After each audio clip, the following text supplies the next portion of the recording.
Assalamu alaikum. Wa alaikum salam. Ako dhageysidaa isiin beekaati information irraa fagoodha. Filmii afaan Oromoo ka Islaamaa akka eebbifamuuf deemu quba qabdaa? Boo maal haasoyta? Filmii afaan Oromoo ka Islaamaa moo? Filmii afaan Oromoo Islaamaa takkaatuu dhageen beekwaani. Yoom eebbifama? Eessatti eebbifama? Bar ati information minaamination irraa fagoodha bar. Filmii afaan Oromoo ka Islaamaa kan mata dureen isaa carraa hojii jedhu. Kan Suheeb Sheekh Amin Ibrootiin qophaa'e guyyaa Alhadaa Septeembar 25 galma Saat Aritti eebbisuu deemna. Guyyaa san kootaatii nu waliin eebbisaa isiniin jenna. Akkamiin dhuftu ati? Waaw, nice. Kan dura achitti argamu ana na amane. Ati qofti dhuftee maal nu goota dhandhaarraarraas nama biraatis nu afeeri kan dhageenye dhageessisi. Poostii keenyaas feesbuukaan sheer godhi kan dhageenye biraan gahi.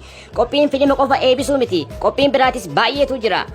Diraamaa, walaloo, nashiidaa, bocaalee adda addaa, dorgommii nyaataa, gargaarsa uummata keenya kan hongeef saaxilamaniif akkasumas sheekotaa fi manguddoota munashidoota hedduutu irratti hirmaata.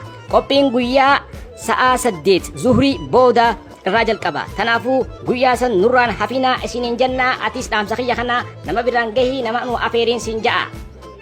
Abshir abshir.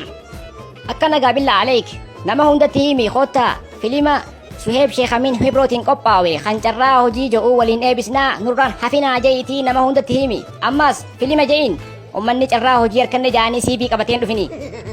Tamaam. Ammaaf nageetti walharkaan keenya Saar Alii Muslim kilabitti haa taatu. Gaafiin qaba. Dorgommiin nyaataa san naffeedha. Deem gaafii tana Abdee Shoo gaafadhu. Abdee naffeen ni jira.